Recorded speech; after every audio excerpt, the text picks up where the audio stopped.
All right, let's get into this. We're going to go back about 30 years to unpack a truly chilling story. It all starts with a group of friends who'd known each other their whole lives, a seemingly harmless game, and one dare that kicked off a tragedy that would span decades. It's a question that gets right to that little dark, curious part in all of us, doesn't it? We love ghost stories. We love the thrill of peeking into the unknown.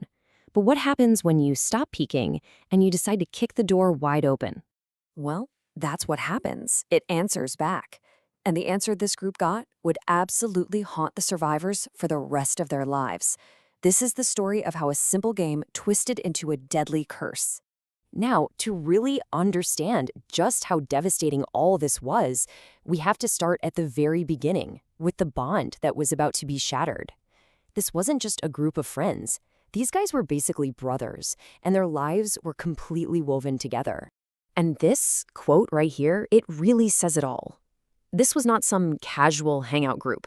This was a true brotherhood, one that started way back when they were just kids running around the suburbs of Bangkok. They had their own history, their own inside jokes. And that deep, deep connection is exactly what makes what happened next so terrifying. So, let's meet the crew. You know how every friend group kind of has its roles? Well, they were no different. You had A, the quiet, steady one, whose house was their sanctuary. Then there was Chat, the total opposite, loud, hot-headed, never backed down from anything. Neng was the quiet, older brother type. And Odd, he was the sensitive one, the artist. Their entire world really revolved around this place they called the Den, this little haven they had at A's house. And it was right there, in that safe space, on a night that should have been completely forgettable, that boredom sparked a really bad idea. A suggestion to kill some time that would turn their sanctuary into ground zero for an absolute nightmare. So you gotta see how this thing escalated. It started off as a joke, pretty much, a casual suggestion to play the Spirit Glass game. But the first try, nothing. It was a total dud. They felt like something was blocking them.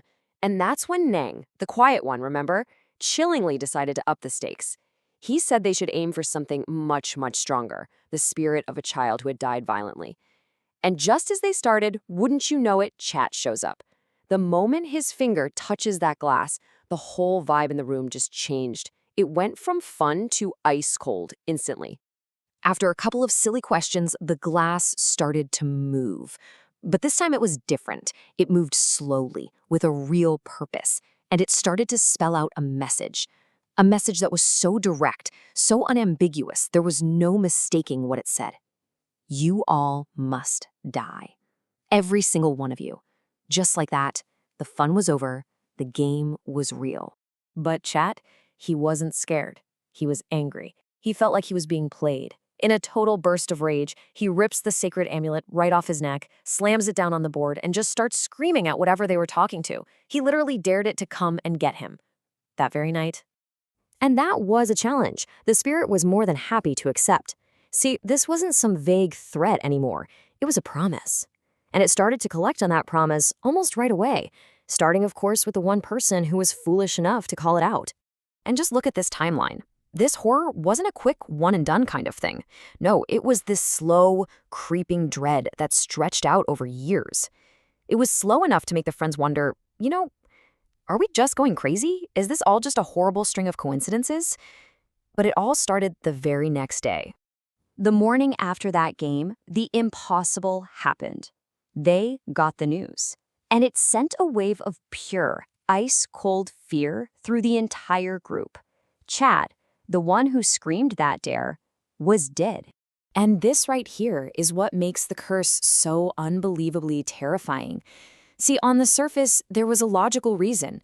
Everybody knew Chat and his wife had a really rough relationship. He'd even attempted suicide before. But for the friends who were in that room the night before, that logical explanation was just impossible to believe. He challenged it, and it answered. A whole year passes. The friends, they try to move on, they try to just bury that memory. But just as A, the quiet host, was getting ready to become a monk, this really sacred, peaceful moment, the curse came back. Officially, the cause of death was this very strange medical thing, something called sudden unexplained nocturnal death syndrome. Basically, he went to sleep one night and just never woke up. A total tragedy, a bizarre coincidence. But for his friends, coincidence just didn't cut it. It was his house. It was the place where they summoned it. They knew it had been waiting there for him. Now, the third death, this one was different. It wasn't sudden at all. It was a slow, agonizing process.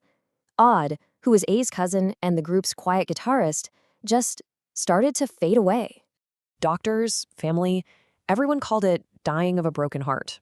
He was just destroyed after his cousin's death. He isolated himself, he completely lost his will to live. But to his surviving friends, it looked like something else entirely. It was like the curse was feeding on his sadness, turning his grief into a weapon against him, until there was just nothing left. 3 friends. Gone. So more years go by. The friends who are left are just haunted. They're living under this cloud of fear they never even talk about.